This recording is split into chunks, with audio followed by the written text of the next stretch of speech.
누가복음 20장 27에서 40절의 말씀을 봉독합니다.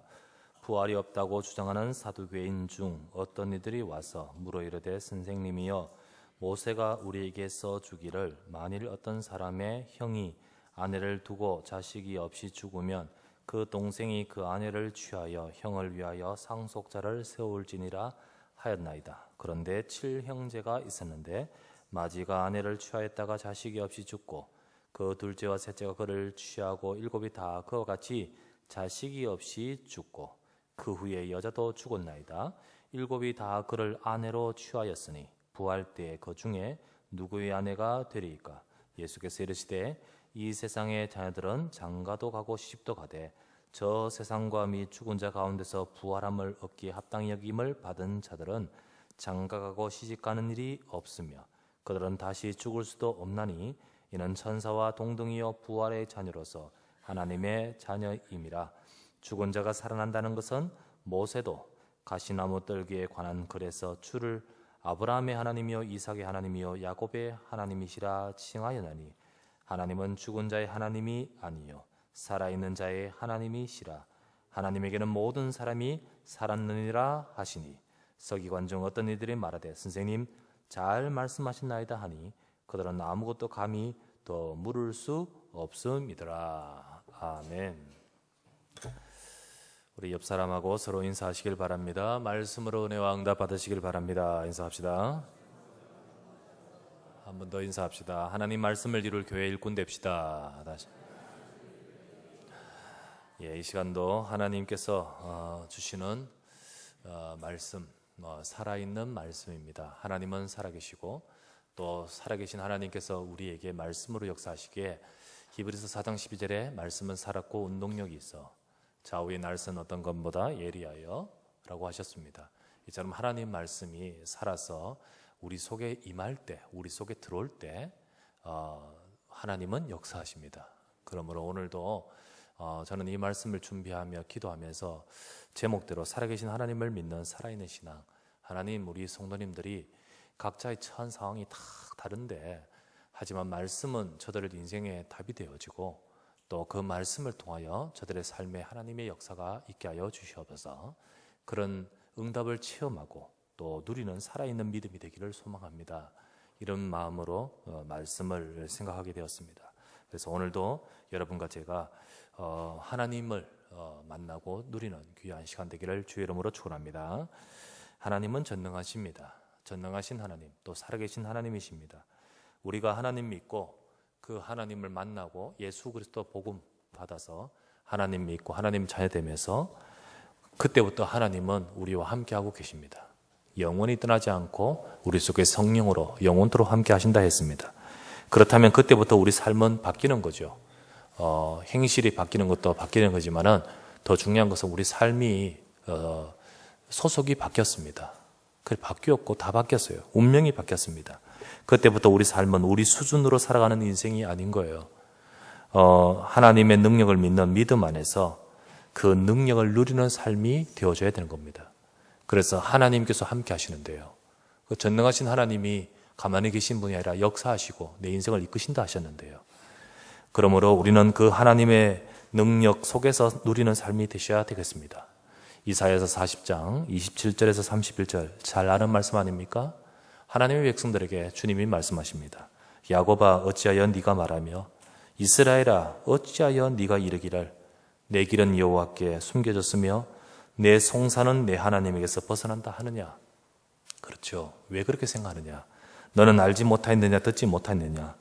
영원하신 하나님 여호와 땅끝까지 창조하신 이는 피곤하지 않으시며 곤비하지 않으시며 명철이 한이 없으시며 피곤한 자에게는 능력을 주시고 무능한 자에게는 힘을 다하시나니 소년이라도 별 수 있습니까? 넘어지며 자빠지고 장정이라도 넘어지며 쓰러지되 오직 여호와를 앙망하는 자는 샘을 얻으리니 독수리가 날개치며 올라가면 같을 것이라 하셨지 않습니까?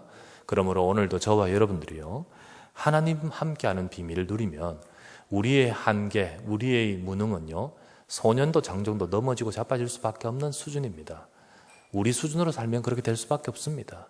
하지만 우리가 하나님의 능력을 의지해 살아가는 인생이 된다면 무능한 자에게 힘을 더하시고 곤비한 자에게 능력을 더하신 전능하신 하나님이 오늘도 우리의 삶에 큰 힘을 더하실 줄 믿습니다.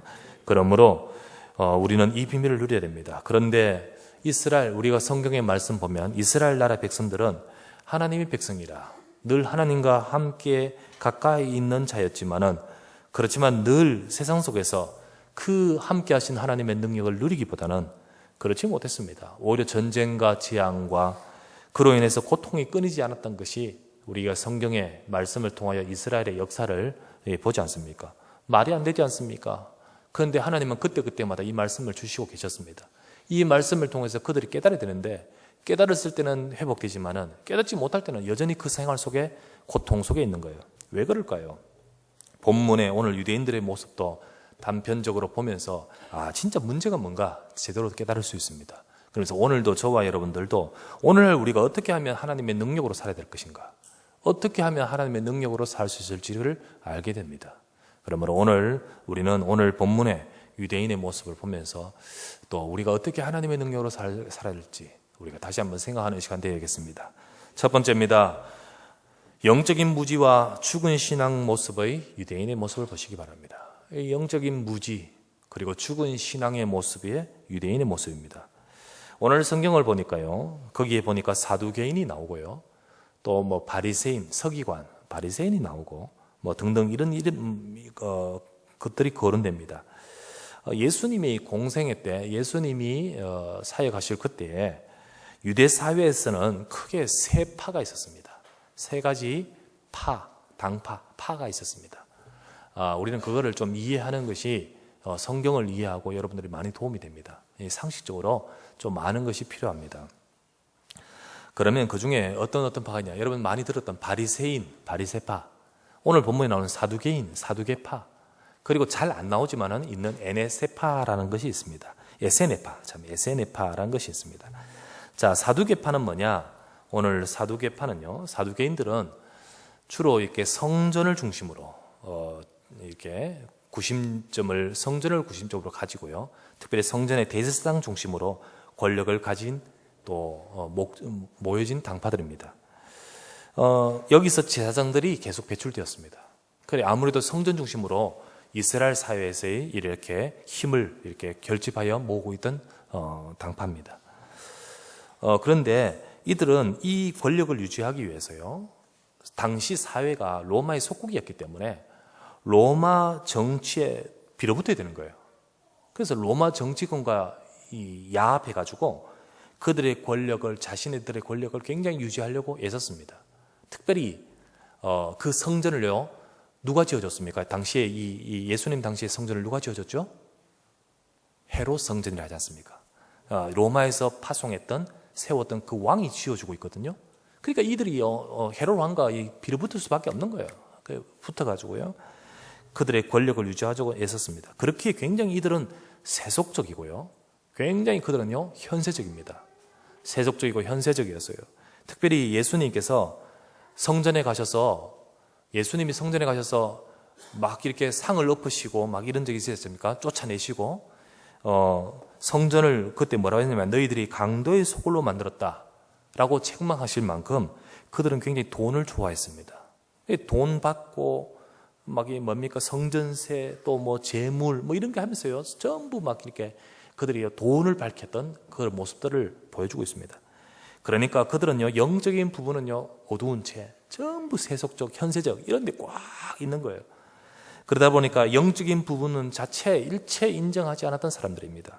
그래서 오늘 본문에도 보았듯이 부활이 없다고 라고 말하는 내용처럼 그들은 부활을 인정하지 않았어요. 사람이 죽어서 부활한다, 이 말을 인정하지 않는 거예요. 그 말은 뭡니까? 내세가 없다고 생각하는 겁니다. 도대체 뭘 믿는지 이 사람들은. 그죠? 뭘 믿습니까? 영도 없고 천사도 없고 그런 거 인정 안 해요. 심지어 내세도 없다. 오직 그들이 말하는 것은요, 모세의 율법에서 그 현세적인 행위적인 문구만 딱 붙들고 그것대로 살아야 되는 거예요. 이런 모습들을 보게 됩니다. 주로 사두개파는요, 대제사장들 중심이기 때문에 대제사장과 제사장들 익하면 사두개인입니다. 사두개인. 그러면서 두 번째, 바리새파를 아셔야 됩니다. 여러분, 바리새인 하면 우리가 많이 알지 않습니까? 바리새인은요, 하나님께 대단히 열심을 가진 사람들이에요. 근데 이들은요, 사두개파의 그 입장과 반대 입장입니다. 그 권력, 그 막 세속적인 거, 이거 싫었어요. 그래서 그들은요, 떠나서 하나님 말씀대로 살아야 된다라는 것은 굉장히 좋았습니다. 그래서 그들은 하나님 말씀대로 철저하게 살려고 했는데, 문제는 뭐냐? 하나님 말씀의 본질을 놓쳤다는 것이 문제인 거예요. 그들은요, 성전 중심이 아니라 회당 중심이었습니다. 그래서 옛날에 성전이 완전히 무너지고 성전이 없어져 있을 때, 성전 없어지니까 어떻게 합니까? 그래서 그때 당시에 에스라 시대 때부터 각각 이렇게 율법의 교육을 하는 시대가 되었습니다. 그래서 회당이 생겼거든요. 그러다가 이제 나중에 이제 성전을 헤롯이 만들었는데, 바리새인들은요, 저 성전 중심에 인정이 안 되는 거예요. 그래서 회당 중심으로 신앙 교육, 거기서 랍비가 나오고 이제 이 선생들을 이를 통해서 막 성전 교육이 되는 거죠. 그래서 뭐 절기 때는 다 성전에 모이지만은 주로 안식일 날은 전부 회당에서 다 말씀 교육하면서 이랬던 역할을 중심적으로 했던 사람이 바리새인들입니다. 그러나 아시다시피 율법과 경건, 전통 이런 거 치중하면서요, 외식적이고 형식적이고요, 그리고 복음의 언약 본질은 다 잃어버렸죠. 그러다 보니까 예수님이 늘 바리새인들을 책망하는 것이 뭡니까? 외식하는 자들아, 이렇게 바리새인들이 예수님의 책망을 받았지 않습니까? 그래서 우리가 보면 서기관들 이렇게 말하면 주로 바리새인들입니다. 서기관들. 오늘 본문에도 보니까요, 대제사장이 딱 나오고요. 그 서기관들이, 그건 바리새인을 주로 말합니다. 자, 그러면서 에세네파는 뭐냐? 성경에 잘 안 나옵니다. 하지만 그때 당시에 있었던데, 이들은 굉장히 경건 생활, 이것도 싫다 저것도 싫다, 우리는 진짜 하나님만 바라봐야겠다 하면서 경건 생활, 그러면서 신비적 금욕주의를 치중했던 자들입니다. 그래서 저 밖에 나가서 공동생활, 저 광야에서 함께 모여서 공동생활했던 자들입니다. 수도원 비슷하죠. 수도원 비슷하고요. 그러면서 때로는 과격한 행동도 하고요. 이랬던 자들입니다. 그러니까 이 성경에 이 사람들은 이 유대 사회 중심 속에 있지 않고 변두리에 있었기 때문에 예수님께서 사역하시는 그쪽에 잘 부딪히지 못하니까 이 언급이 잘 없는 거예요. 성경에 언급이 잘 없습니다. 자, 어쨌든 이 세 파 중에 두 파, 바리새, 사두개파, 이 두 파는 유대 사회 중심에 있었기 때문에 이들은요, 이 사내들인 공회, 지금으로 말하면 우리나라 국회라고 할 수 있습니다. 그런 공회에서 늘 가장 중심에 서서 이 두 파가 딱 뭐 민주당, 우리 뭐 이랬지 않습니까? 새누리당 이랬지만 그 속에 파가 있는 거예요. 늘 이렇게 견제하면서요. 여기서 그들은 결정합니다. 두 파는 굉장히 서로 적대적이었습니다. 그런데 놀랍게도 예수님에 대해서 대적할 때는 함께 공동의, 예수님은 공동이 적인 거예요. 함께 딱 했습니다. 그들은 왜냐? 자기들의 기득권을 딱 지키기 위해서 예수님 안 되겠거든요. 그래서 예수님을 이제 핍박하는데 그들은 하나 되었었습니다. 이후에 함께 교회를 핍박하는데도 역시 하나 되어서 활동했었습니다. 자, 오늘 예수님이 우리 지난주에 예수님이 이제 예루살렘에 입성했지 않습니까? 이제 고난 받기 전 며칠 상간 그 사이에 예수님이 집중적으로 성전에서 사역을 하시는데, 이때 가장 이제 예수님 죽이기로 혈안이 되어 있던 이 사람들이요, 예수님께 와서 계속 이제 막 논쟁하는 겁니다. 네 뭐가 잘못됐지 않느냐. 이때 이제 바리새인과 사두개인들이 오는데, 오늘 보니까 대제사장, 이 대제사장들은 바로 사두개인들이고요, 서기관들이 바리새인들입니다. 대제사장은 사두개인이고, 이들이 와서 계속해서 예수님과 논쟁하는 장면이 누가복음 20장입니다. 누가복음 20장에서 계속해서 나오는데, 그때 오늘 우리는 27절부터 지금 읽었습니다. 그때 예수님과의 논쟁에서 계속 그들이 깨지는 거예요. 예수님의 말씀 앞에서 그들이 당할 수가 없는 거예요. 오늘 27절 읽었던 27절 바로 앞에 보면 또 왔었습니다. 그들이 왔을 때 뭘 가지고 질문하냐? 가이사에게 세금을 바치는 것이 맞습니까? 아닙니까? 이제 딱 걸만한 것을 가지고 와서 말하는 거예요. 이때는 바리새인들이 중심으로 와서 말했습니다. 그때 예수님이요, 동전을 꺼내봐라. 이 그림이 누구 그림이냐? 화상이 누구 거냐? 예, 가이사의 것입니다. 가이사의 것은 가이사에게, 하나님 것은 하나님께 드리라. 그들이 할 말이 없었습니다. 이렇게 한 차례 깨지고 나서 바리새인들이 깨졌다는 소식을 듣고요, 사두개인들이 이제 오는 겁니다. 내가 할게 하면서 이제 또 오는 거예요. 사두개인들이 오늘 왔을 때는 사두개인들이 중심에 서서 예수님과 변론하고 바리새인들은 옆에서 지켜보고 있는 겁니다. 지켜보고 있는 가운데 예수님과의 이제 와서 교묘하게 질문했습니다. 그때 뭘 질문했습니까? 오늘 우리 읽었던 말씀에 사두개인들은 부활이 없다라고 주장한다 했죠. 조금 전에 말했죠. 부활이 없다라는 이 주장이 대표적으로 있는 그들이 와서 질문합니다. 곧 내세가 없다고 하는 자들입니다. 그들이 와서 말하기를 율법의 모세가 가르쳐주기를 28절에 물어 이르되 선생님 모세가 우리에게 써주기를 율법에 기록하기를 이제 어떤 사람이 형이 아내를 두고 자식이 없이 죽으면 그 동생이 그 아내를 취하여 형을 위하여 상속자를 세울지라 하였나이다. 자, 이 구절이 뭡니까? 이 구절이 모세의 율법에 나오는 형사 취수 제도라는 것입니다. 자, 형사 취수 제도란 말이 뭐냐? 자, 이 구절을 가지고요, 말도 안 되는 억지 가정을 그냥 막 해나갑니다. 예를 들면, 하면서 억지 가정이죠. 막 억지로 만들어서 그렇다면 이게 말이 됩니까? 부활이 없지 않습니까? 라는 것을 그들은 말하기 위해서 말합니다. 자, 형사 취수 제도는 말이 뭐냐? 이 말은 형이 죽었을 때 취수, 숫자는 형수 숫자입니다. 형수를 취하는 제도다. 뭔 이런 말이 있느냐? 형이 만약에 아들이 없어 죽었다, 대를 잇지 못하고 있다, 그러면 동생이 대신 그 형수를 통하여 형의 대를 잇게 만들어주는 제도다라는 겁니다. 자, 이런 제도가 있었습니다. 이런 율법의 구절이 있습니다. 자, 이걸 가지고 와서 이제 설명하면서 그렇다면 한 가지 예를 든다면 7 아들이 있는데 첫째 형이 죽었는데 아들이 없어 죽었어요.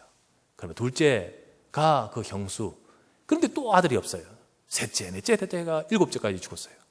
근데 아무도 아들이 없었어요. 그러다가 이제 죽어서 부활한 이후에 보니까 이 사람은 누구 아닙니까 도대체 7명 다 누구 아닙니까? 라고 묻는 거예요. 이제 가정이지요. 그때 예수님이 그 가정을 이제 말하셨습니다. 사실은요, 형사 취수제도 이거는요, 하나님이 왜 이걸 만드셨냐면 이스라엘 가문과 기업이 멸절되는 것을 막기 위해 주신 제도입니다. 그러나 그거는 일반적으로 볼 때 그렇고요. 그 더 큰 의미는 사실 씨의 언약입니다. 씨의 언약. 씨 언약 있죠. 씨 언약.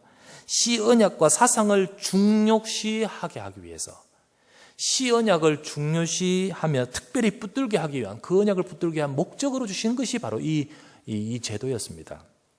그런데 그들은 사실 메시아의 씨 언약은 다 놓쳐버린 채 요거를 왜곡시켜서 부활이 있니 없니 이렇게 말하고 있는 것을 오늘 본문에서 이렇게 나오고 있습니다. 그때 예수님이 뭐라고 대답하십니까? 예수님의 대답이 29절에서 예수님의 대답이 어떻게 나옵니까? 34절에서 나오죠. 예수께서 이르시되 라고 하면서 나옵니다. 자, 이 본문이 마태복음 22장에도 나옵니다. 22장에도 나올 때 예수님이, 그때 예수님은요 뭐라고 딱 하시면서 말씀하시냐면, 마태복음 22장 29절에 보면 너희가 성경도 하나님도 알지 못하는 거로 오해하였도다. 너희는 성경도 모르고 하나님도 알지 못하는 거로 오해하였도다. 너희가 사두개인 너희들이요, 지금 성경 가지고 말하고 있지만은 진짜 사실을 영적으로 굉장히 무지한 질문하는 거다라는 말입니다. 성경과 하나님을 모르는 무식한 소리인 거예요. 그런 가운데서 예수님이 34절에서 오늘 36절에 말씀하신 것이 뭡니까? 예수께서 이르시되 이 세상의 자녀들은 장가도 가고 시집도 가되 저 세상과 및 죽은 자 가운데서 부활함을 얻기에 합당히 여기심을 받은 자들은 장가가고 시집가는 일이 없으며 그들은 다시 죽을 수도 없나니 이는 천사와 동등이요, 천사하고 같은 신분이란 말이 아니라 이 본질이요, 영적인 존재라는 거죠. 우리 천사와 같은 그런 영적으로 변화되는 거죠. 부활의 자녀로서, 하나님의 자녀로서 딱 이 그런 모습인 것입니다. 자, 그렇기 때문에 그때 가서 누구 아내다 이건 말이 안 되는 거다라고 말을 해주고 계십니다. 이렇게 말씀하죠. 자, 죽음 이후에 우리는 현재의 모습과 다르니, 그러니까 이 주장은 너희들의 이 가정은 억지 가정이고 틀린 것이고 무지한 것이다 라고 말해주고 있습니다. 그러면서 예수님이 거기서 멈추지 않고 이어서 죽은 자의 살아나는 문제에 대해서 언급합니다. 왜냐하면 이들은요, 사실은 요걸 말하려고 하는 것이 아니고 부활에 대해서 지금 말하려고 했기 때문에요. 부활이 없다는 것을 주장하고 싶었기 때문에요. 예수님이 너희들이 지금 가정했는 것은 틀린 가정이다. 그렇지만은 한 가지 더 부활에 대해서 이야기한다면 그것을 이제 더 이어서 말씀하신 겁니다. 37절 죽은 자가 살아난다는 것은 모세도 말했죠. 모세도 가시나무 떨기에 관한 글에서 나오지 않느냐. 뭡니까? 그때 주를 아브라함의 하나님, 이삭의 하나님, 야곱의 하나님이라 칭하였나니. 자, 이 말씀 알지 않습니까? 죽은 자 살아난 문제에 대해 언급하면서 그들이 지금 율법의 수용자 된, 최고의 권위를 여기는 율법의 수용자 된 모세의 부르심의 장면을 통해서 그 모습을 말씀해 주고 있습니다. 우리가 알다시피 출애굽기 3장에 보면 모세에게 여호와께서 나타나셨습니다. 그때 뭐라 합니까? 나는 모세야 모세야 누구십니까? 라고 묻지요. 그때 하나님 뭘 하셨죠? 여호와께서 나는 아브라함의 하나님이요 이삭의 하나님이요 야곱의 하나님이라 이렇게 말씀하십니다. 자, 이때 하나님이 그때 말씀하신 그걸 모세가 기록했지 않느냐? 모세가 그렇게 받았지 않느냐? 주를 뭐라고 말했느냐? 모세가 아브라함의 하나님, 이삭의 하나님, 야곱의 하나님이라 말했지 않느냐? 자, 여기서요. 하나님은 자신을 모세에게 말하지만은 모세 이전 600년 전, 600년 전에 죽었던 아브라함, 이삭, 야곱에 대해서 말씀하시면서 자신을 나타내셨습니다. 그러면서 아브라함의 하나님, 이삭의 하나님, 야곱의 하나님, 주를 하나님 자신을 그렇게 말합니다. 그때 우리는 여기서 이 말씀 읽으면서 별로 표시가 안 되지만은 이스라엘의 나라의 말은 곧 헬라어는요 시제가 있습니다. 시제. 이때 시제가 있어요. 우리는 시제, 과거, 현재, 미래 시제 단어가 여기 안 나와요. 의미가 별로 안 표현이 안 돼요. 그런데 거기는 뭐라냐면 나는 죽었던 아브라함의 하나님이었고가 아니고 나는 지금 아브라함의 하나님이요. 나는 지금 야곱의 하나님이요. 나는 지금 이삭의 하나님이라는 현재 시제를 다 기록하고 있습니다. 그때 모세에게 하나님이 말씀하시면서 그렇게 하나님이 말씀하시다는 거예요. 그거를 너희들이 알지 않느냐라고 딱 말을 하면서 예수님이 하신 말씀, 언약의 백성은 곧 아브라함이 죽었지만, 모세 당시에 아브라함은 죽었지만은 그 아브라함은 죽은 것이 아니라 하나님 안에서 지금 살아있는 존재가 아니냐. 하나님 안에서 살아있는 존재가. 그래서 하나님이 자신을 가리켜서 나는 지금 아브라함의 하나님이요. 시제 우리는 표현이 안 돼 있지만은 그렇게 표현되는 거예요. 그 글을 딱 지적하면서 봐라. 아브라함이 죽었느냐? 아니지 않느냐 이 말인 거예요. 언약의 백성은 죽은 것이 아니다. 곧 없어지는 존재가 아니다. 부활이 없다 하는 말은 그 말은 틀린 말이다. 언약의 백성은 하나님 안에서 살아있는 존재이다. 이 세상에서 죽은 성도들 있지 않습니까? 여러분 우리가요 장례식 참여하면서 우리 장례 예배 드리지 않습니까? 그때 죽은 성도들 우리 눈에는 죽은 자로 보일지 모르지만은 하나님 안에서는 살아있어서 하나님은 여전히 그들의 하나님이시라는 거예요. 나는 아브라함의 하나님이다. 물론 이 언약은요 나는 언약의 하나님이라는 의미도 들어있지만은 여기서 예수님은요 그 살아계신 하나님은 아브라함의 하나님이라는 거예요. 언약의 백성의 하나님이시지 않습니까? 여러분 우리 앞에 먼저 죽으신 여러 성도님들 하나님은요 그 영혼이 없어진 것이 아니고요 부활하에 있는 그들은 하나님은 그들의 하나님인 줄 믿습니다.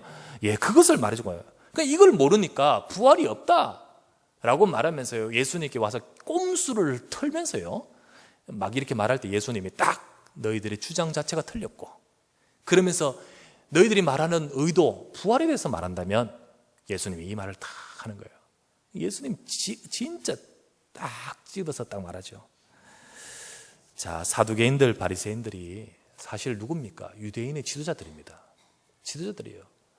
그런데 그들이 얼마나 영적으로 무지한지를 잘 보여주고 잘 드러내주는 대목입니다.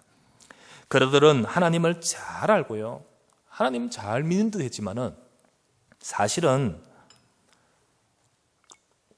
하나님 잘 아는 듯 했지만은 하나님 몰라요. 마태복음 22장 29절에 너희가 하나님도 모르고 성경도 모르고 지금 오해했다도 알고 했듯이 하나님 잘 모릅니다. 그리고 그렇기 때문에 그 믿음은요 죽은 것이에요. 그 믿음 잘 믿는다 하지만은 사실은 그 믿음은 아무 힘도 없고 아무 능력도 없는 그런 죽은 것이란 거예요. 자, 이것이 바로 하나님 백성이라는 이스라엘 나라의 저주와 재앙이 끊이지 않는 이유가 여기 있습니다. 하나님 잘 믿는다 하는 백성들이 왜 저주와 재앙이 계속 오는가? 이게 바로 이유가 여기 있는 것입니다. 왜 하나님의 백성들이 응답이 없습니까? 지금도 마찬가지예요.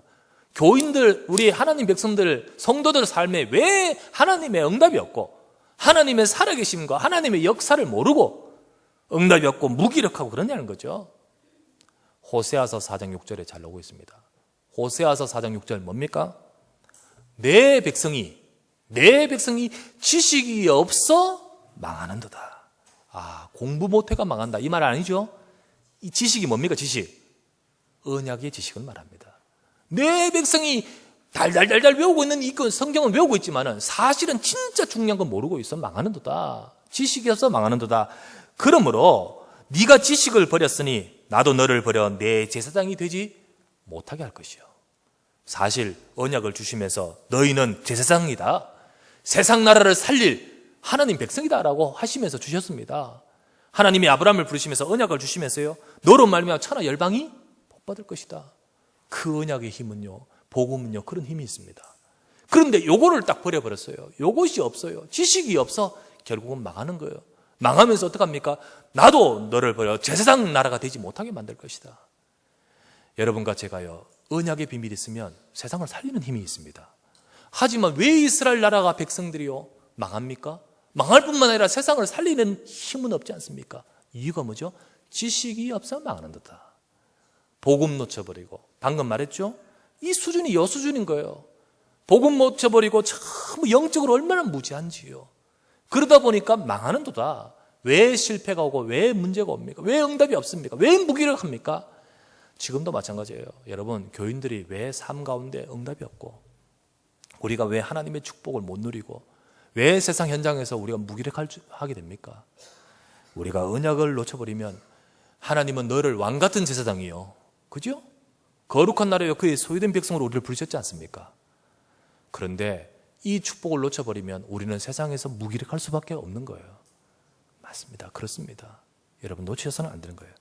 그러다 보니까 이들은요, 전부 복음 놓쳐버리고 갈등하고 논쟁하고 육신적인 것 속에서, 그러다 보니까 실제 자기 삶에는 응답이 없고요. 그러다 보니까 어떻게 하면 영적인 힘도 없고요. 이스라엘 나라는 세상을 살려야 제사장 나라인데 오히려 로마의 속국이 되어서 거기서 얼마나 비참하게 고통을 당하고 있습니까? 살아계신 하나님의 함께 하심이 없는 거예요. 살아계신데 하나님이, 그 하나님의 말씀 속에서 함께 하심을 누리지를 못하는 거예요. 그들의 믿음은 다시 말하자면 죽은 믿음인 거예요. 힘이 없는 믿음인가? 아무 능력이 없는 거예요. 이런 모습을 우리는 볼 수 있습니다. 영적인 무지죠. 죽은 신앙의 모습이죠. 자, 그렇다면 두 번째, 우리는 오늘 이 말씀을 통해서 우리가 뭘 받아야 되냐? 두 번째, 우리는 현장과 삶에서 하나님과 함께하는 살아있는 신앙이 되어야 될 줄 믿습니다. 예, 우리의 현장, 우리의 삶, 그 속에서 하나님과 함께하는 살아있는 신앙, 이게 되어야 되는 거예요.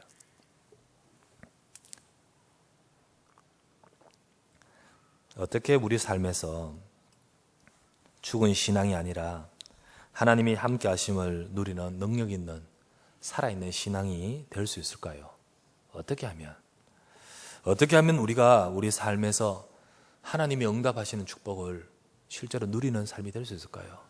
저는 이 말씀을 준비하면서 하나님, 저는 이 말씀, 여기 말씀하지만 우리 성도들의 삶은 다 틀립니다. 저들 이 사람 이 문제, 저 사람 저 문제, 참 이 아픔 저 아픔. 하나님, 이 말씀은 살아있는데 이 말씀이 저들을 살리게 해주십시오. 이 말씀이 저들의 인생에 힘이 되게 해주십시오. 그래서 이 말씀을 통하여 하나님의 살아계심을 저들이 누리게 해주십시오 라는 마음이, 기도가 많이 돼요.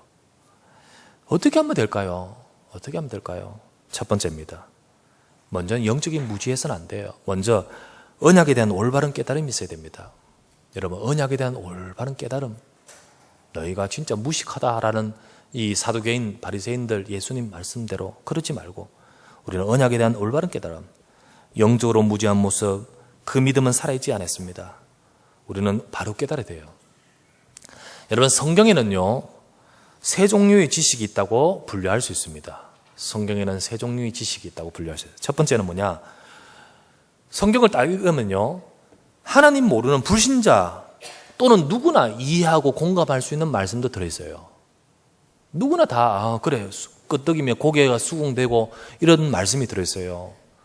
다 좋은 말씀들어. 예를 들면 뭡니까? 네 부모를 공경하라, 그죠? 네 이웃을 사랑하라. 우리가 우리 삶 가운데요 다 수긍되는 그런 말씀들이 들어있어요. 자, 그러면 그런 말씀도 있지만 두 번째 어떤 부류의 말씀, 어떤 부분의 말씀이 있냐면 하나님의 은혜를 받은 자만이 깨달을 수 있는 부분도 들어있어요. 있는데요, 아까 말했던 그런 수준의 사람, 이런 불신자, 이런 사람들은요 못 깨닫는 말씀이 있어요. 어떻게 예수님 믿으면 구원받냐? 글을 모른다는 게 아니에요. 글을 한글인데 왜 모르겠어요? 근데 진짜는 못 알아듣는 거예요. 못 알아듣는 거예요. 그래서 고린도전서 2장 14절 뭡니까? 육에 속한 사람은 하나님의 성령의를 받지 아니하니 저희들에게는 미련하게 보이며 또 깨닫지도 못하나니 이런 일은 영적으로야 분별되기 때문이라. 그렇지 않습니까? 못 알아들어요. 하나님의 은혜를 받은 은혜 속에서만 깨달을 수 있는 부분이 뭡니까? 복음입니다. 아, 예수님이 내 인생의 문제를 해결하신 그리스도시구나. 그래서 내가 구원 하나님의 자녀. 아, 구원이구나. 그리고 그 속에서 하나님이 내게 주신 기도의 축복. 어떤 일에 있어도 어떤 문제에 있어도 기도하면 되는구나. 하나님 나와 함께 하시는구나. 이런 하나님의 성령이 함께 하시는구나. 이런 비밀들은요 진짜 은혜 받은 자만 깨닫습니다. 이 말이 이해되는 거예요. 내가 세상 끝날까지 너와 함께 있으라. 아, 그렇구나. 하나님이 내 살아계셔서 나와 함께 하시고 너를 도와주겠. 아, 그렇구나. 이게요 은혜 받은 자만 깨달아지는 겁니다. 그런데 세 번째 또는 뭐냐? 하나님의 마음과 소원을 이걸 깊이 이해한 자만 이해할 수 있는 부분이 있습니다. 하나님의 마음, 하나님의 소원, 하나님께서 세상을 살리고자 하시는 하나님의 뜻, 마음, 소원, 계획을 이해한 자만 깨달을 수 있는 부분. 이게 바로 뭐냐면 하나님의 계획, 저 현장의 영적인 문제, 전도가 뭐고 선교가 뭐고 하나님께서 정말 하나님 나라의 일이 뭔지 요거를 이해하는 것은요 또 다른 차원인 거예요. 진짜 하나님의 말, 성경 읽으면서 전도하라 이 말은 이해되지요. 그러나 정말 하나님의 소원이, 하나님의 이 마음이 이해된 자만이 이게 이제 와닿는 거예요. 그렇게 깨달아지는 부분이 있습니다. 유대인들은 어떤 수준일까요? 과연 1번, 2번, 3번 수준에 1번 수준인 거예요. 1번 수준. 그들은요 참 철저하게 잘한다, 잘 믿는다 하지만요 전부 1번 수준인 거예요. 어떻게 살아야 될지, 어떻게 해야 될지. 하나님의 말씀하시는 복음의 언약은 깨닫지를 못하는 거예요. 정말 영적인 부분, 이 부분은 깨닫지 못하고 하나님의 소원인 현장을 살려야 된다, 우리의 저 이방 나라를 살려야 된다, 세계를 살려야 된다, 이거는 절대 못 깨닫는 거예요. 전부 복음은 못 깨닫고 세상을 살릴 그 축복은 못 깨닫는 채 혈통이 어떠니, 우리가 선민이니 이런 것만 다 가지고 철저하게 가지고 있었던 것입니다. 수준이 그런 수준이었습니다. 그들은 세상을 살릴 힘이 없었어요. 오히려 실패하고 들이닥치는 재앙과 문제 속에서 계속 고통당하고 있지 않았습니까? 그렇기 때문에 제일 먼저 우리가 알아야 될 것이 뭡니까? 언약에 대한 바른 깨달음이 필요한 거예요. 여러분, 언약에 대한 바른 깨달음 바로 깨달아야 됩니다. 성경에서 제일 중요하게 말씀하신 것이 뭡니까? 이게 언약입니다. 이거를 우리에게 주고 계십니다. 제일 중요하게 말씀하시는 건 뭡니까? 첫 번째는 복음입니다. 복음이에요. 예수님을 이 땅에 오셔서 우리 인생의 문제를 해결하시는 이 복음, 예수님이 그리스도다, 이 그리스도 이름 부를 때 구원받는다, 그럴 때 끝난다, 그럴 때 하나님 잘 된다, 이것이 바로 우리에게 주신 제일 중요한 언약입니다. 두 번째는 뭡니까? 두 번째는 네가 구원받았으면 어마어마한 축복이 있다는 거예요. 그걸 누리는 것이 하나님 함께하는 거, 임마누엘, 기도, 하나님의 자녀의 축복, 이거 아닙니까? 실망하지 마라, 낙심하지 마라, 두려워하지 마라, 하나님 너와 함께 하신다, 이 축복 누려라. 이게 바로 성경에서 두 번째 말씀하신 중요한 거예요. 그래서 복음, 두 번째 기도라고 단어로 표현할 수 있습니다. 기도 막 하는 종교적인 의무를 말하는 것이 아니고요, 축복을 말합니다. 하나님이 어마어마한 축복을 주신 것, 이거를 계속해서 말씀하시는 것이 바로 하나님께서 우리 주신 것이 바로 이 성경에 제일 중요하게 말씀하시는 거예요. 그래서 기도요, 하나님이 함께하는 임마누엘, 성령 충만, 이 다 같은 의미입니다. 세 번째는 뭐냐? 증인입니다. 증인, 전도입니다. 너로 인하여 세상을 살린다, 증인입니다.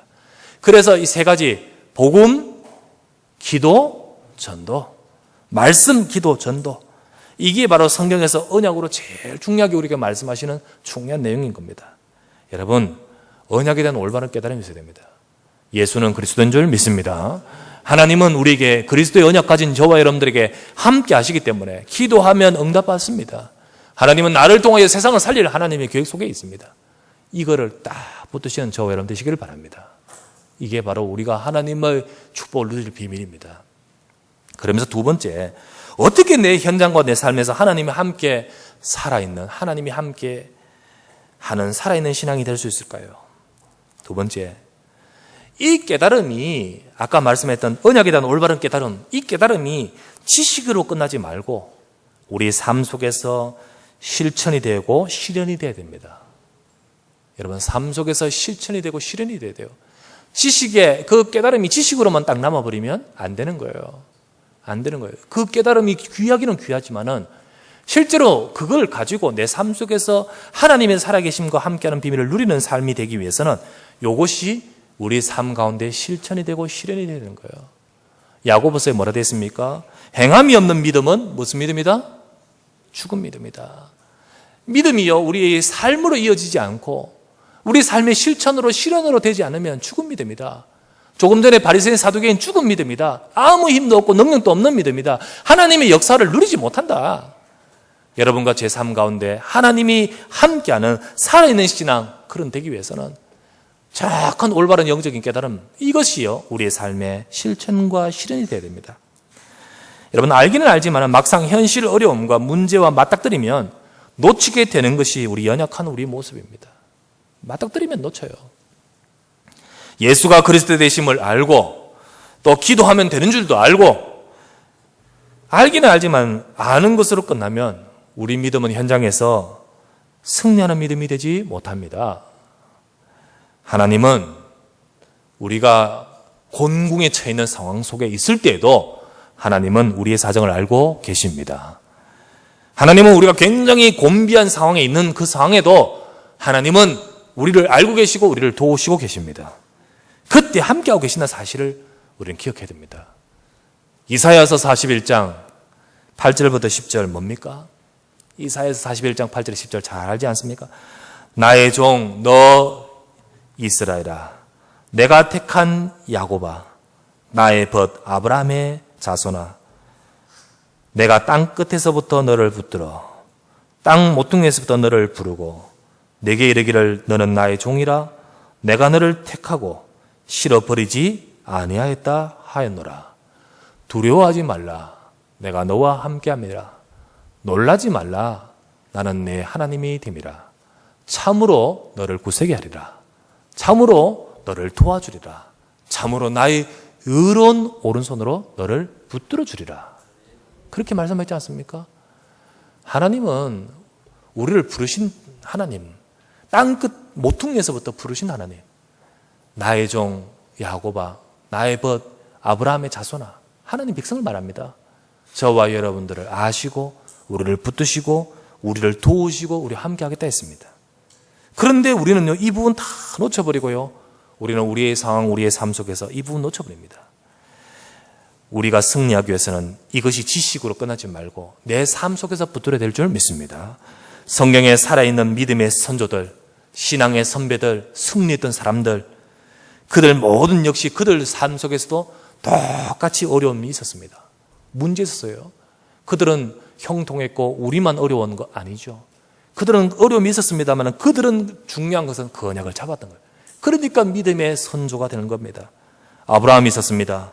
오늘 우리가 읽었던 말씀에 나는 아브라함의 하나님, 이삭의 하나님, 야곱의 하나님, 그 아브라함 빨리 응답이 안 되고 있었습니다. 아들을 주신다 했는데 75살에 주신 말씀은 24년, 5년 지나도 응답이 안 되고 있었습니다. 25년 되었을 때 그때 주셨습니다. 낙심하기 쉬웠습니다. 그렇죠? 포기하기 쉬웠습니다. 하지만 아브라함은 믿었습니다. 믿었어요. 창세기 15장 6절 말씀에 아브라함이 이를 믿으니 하나님이 그를 의로 여기셨다. 하나님은요, 믿는 그것을 기뻐하시는 거예요. 믿을 때 하나님이 역사하시는 거예요. 하나님은 우리가 낙심할 수 있는 그 속에서도 우리가 언약을 붙들고 믿기를 원하십니다. 그래서 아브라함은 믿고 단을 쌓았다는 거예요. 단을 쌓았어요. 믿고 단을 쌓아요. 믿음의 단을 쌓기를 원하십니다. 이삭을 보시기 바랍니다. 창세기 26장에 큰 기근이든 현실적인 문제가 들이닥쳤어요. 어렵지요. 힘들지요. 퍽퍽하지요. 허걱거립니다.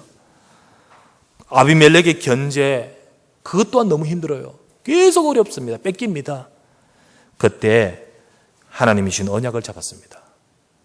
하나님이 아브라함에게 주셨던 그 언약을 이삭에게 또 주시면서 그 언약을 잡았습니다. 이삭은 단을 쌓았습니다. 하나님이 주신 응답을 막을 수가 없었습니다. 응답, 하나님이 역사하셨어요. 야곱을 보시기 바라면 창세기 28장, 야곱은 도망가야 될 처지가 되었습니다. 왜 이리 어렵습니까? 힘듭니까? 광야에서 돌벽에 베고 잠드는 참 힘든 상황이 되었습니다. 그런데 거기서도 함께 하시는 하나님을 만납니다. 야곱은 일어나서 단을 샀습니다. 하나님 앞에 단을 샀습니다. 기도했습니다. 여러분, 이들 모두 다 산자들이라고 말했습니다. 그것은 뭡니까? 언약을 잡고 있기 때문에 그들은 죽은 것이 아니요 산자다라고 하면서 나는 아브라함의 하나님, 야곱의 하나님, 이삭의 하나님, 모세에게 말했다 했지 않습니까? 그들의 영혼도 살았지만은 그들의 믿음도 살아있는 겁니다. 그들의 믿음은요, 산믿음이에요. 산믿음. 살아계신 하나님을 실제적으로 삶 속에서 만나는 믿음인 것입니다. 여러분과 제가 아셔야 됩니다. 어려운 것은 똑같지만은 하나님이 뭘 원하시냐? 주신 올바른 깨달음, 언약의 깨달음이요, 우리의 삶의 실천, 실현 붙들기를 원하시는 거예요. 그때 붙들기를 원하시는 겁니다. 살아계신 하나님은 그 믿음대로 역사하시는 것입니다. 오늘 우리 각자에게도 어려움과 문제가 많이 있습니다. 하나님은 그 가운데 우리가 언약을 붙들고 하나님이 함께 하심을 누리는 저와 여러분 되기를 원하십니다. 여러분, 아브라함처럼, 이삭처럼, 야곱처럼 약속을 붙들고 단을 쌓기를 바랍니다. 하나님께 예배하고 언약을 붙들고 하나님 바라보란 말입니다. 단을 쌓고 하나님 바라봐라. 그래서 이것을 통해서 하나님이 내가 너와 함께한다. 살아서 역사하신다. 하나님이 함께 하심을 체험하고, 그래서 여러분의 믿음이 지식적인 믿음, 교리적인 믿음, 죽은 믿음이 아니라 살아있는 믿음의 사람이 되기를 원하고 계십니다. 초대교회 제자들 보십시오. 다락방에서, 마가다락방에서 모여가지고 뭐 했습니까? 저들이 언약을 잡고 정말로 전심으로 기도했지 않습니까? 하나님은 그들의 형편, 무능력 상관없이 성령이 임하시면서 능력으로 역사하셨습니다. 여러분과 저의 삶도 마찬가지입니다. 우리도 아는 것으로 끝나지 말고 실제적으로 살아있는 믿음이 되도록 하시길 바랍니다. 말씀을 하나님이 여러분에게 주시는 하나님의 언약으로 붙드시기를 바랍니다. 그리고 기도해 보십시오. 하나님 바라보십시오. 히스기야가요, 절망에 아무것도 없을 때 편지를 가지고, 저 사내랩으로부터 전해준 그 편지를 가지고 성전에 올라가서 벽을 보고 기도하지 않습니까? 성전을 보고 기도하지 않습니까? 편지 들고 나와서 다, 하나님, 내 상황을 아시지 않습니까? 이 상황을 아시지 않습니까? 여호와를 바라봅니다. 하나님은 그때 역사하시는 거예요. 여러분과 제가요, 하나님 주신 언약을 다 붙들고 단을 쌓기 시작하면 됩니다. 여러분과 제가요, 진짜로 언약의 제대를 붙들고 영적인 무지 속에 있는 사도계인 바리새인이 아니라 우리가 초대교회 제자들처럼 예수는 그리스도, 하나님께서 우리에게 주시는 성령의 함께하심, 그리고 분명히 땅까지로 정의되는 이 약속 딱 붙들고요, 여러분과 제가요, 단을 쌓으면 됩니다. 그러면 내 삶을 통해 하나님의 살아계심을 증거되는 그런 역사가 임할 줄 믿습니다. 이것이 진짜 살아있는 믿음이요, 신앙인 것입니다. 우리는 이 축복을 누려야 되겠습니다. 아랫게 어제 새벽이죠. 어제 새벽에 축구, 박주영이가 진짜 어제 하루 종일 그 말 가지고 얼마나 말을 말했는지 핵심 가만 거기서 또 말하고, 집에 와서도 또 집사람하고도 계속 이야기하고, 계속 그것봐 포럼 이래가 맞이야 저래가 서로가 그 이야기, 축구공 하나로 얼마나 우리 또 즐거웠는지, 그죠? 계속 이야기가 됐습니다. 박주영 랩런트 그동안 이 미운 털 박혀가지고요, 그 세레모니 그거 싫어가지고 그냥 미운 거 어떡합니까 하면서 계속 미워하는 많은 사람들의 마음고생 너무 많았고, 또 상황이 제대로 또 안 풀리니까 또 미운 마음고생 참 많았던 그런데 참 이렇게 명보 형이 대단하지. 그러니까 다 홍명보가 다 이렇게 품어가지고 이렇게 하나님 기도가 됐어요. 참 하나님, 이제 한일전 일본인을 이겨야 되기 때문에 이기는 것이 아니고요. 그것 때문에 기분 좋은 것이 아니고 참 뭡니까? 하나님 참 이렇게 응답을 달라는 이 기도가 돼요. 근데 참 어떻게 극적으로도 어떻게 극적으로 가장 그 모든 것을 한 판에 뒤집을 수 있는 상황으로 하나님 만드시고 나중에 인터뷰 하는 거 봤어요. 박주희 뭐라냐? 빗 맞은 건데요 라고 하더라고요. 네, 그거 보면서요, 진짜 살아계신 하나님의 역사구나. 빗 맞은데 어떻게 저렇게 들어갈 수 있을까? 참 그러면서 외신의 칭찬에 막 최고의 골로 이렇게 나오면서 그것도요, 이기고 있는 가운데 넣으면 별로 드러나지 않죠. 두각이 안 드러나요. 가장 우리가 굉장히 힘들 때 그때 딱 넣으면서 완전히 분위기 바꾸면서요. 최고의 이 주인공, 영웅, 공신으로 딱 이렇게 자리매김딱 하는 거 보면서요. 이것도 하나님이 하시는 것이다. 이런 생각을 갖게 되었습니다. 빗마저도 하나님이 하십니다. 맞습니까? 예. 우리가 언약을 잡고 말씀 속에 있으면 하나님은 일하십니다. 오늘도 저와 여러분들이 하나님은 저와 여러분과 함께 하신 줄 믿습니다. 이 사실이 지식이 아니라 사실적으로 내 삶 가운데 누리면서 살아있는 신앙, 하나님이 함께 하심을 누리는 신앙. 그래서 이것이 내 삶의 응답이 되고 내가 누릴 뿐만 아니라 다른 사람에게도 드러나서 증거될 수 있는 살아있는 신앙이 되시길 바랍니다. 그래서 응답받는 저와 여러분, 우리 초대교회 제자들처럼 거축문 누리는 우리 모두가 되시기를 주 예수 이름으로 축원합니다. 하나님 아버지께 감사를 드립니다. 오늘도 주의 사랑하는 종들이 함께 모여 주의 말씀 붙들고 살아계신 하나님을 믿으면서 그 하나님 안에서 우리의 삶에 하나님의 역사하심을 누리는 삶이 되도록 축복하여 주시옵소서. 유대인들 참 영적인 무지, 그렇게도 못 깨달으면서 죽은 신앙의 모습으로 저주와 재앙을 이길 수 없고 세상을 살릴 수 없는 무지한 가운데 있는 그들의 모습을 보면서 오늘 우리가 무엇을 알아야 될지를 다시 한번 알게 하옵시고, 그래서 우리가 정말 하나님이 역사하시는 믿음의 사람, 살아있는 신앙으로 우리가 응답을 누릴 수 있도록 역사해 주시옵소서. 주여, 하나님이 우리와 함께 하시고 복음의 언약 속에 우리가 이 하나님이 함께 하심을 누리면서 나를 통하여 세상을 살릴 하나님의 뜻이 이루어지도록 축복하여 주시옵소서.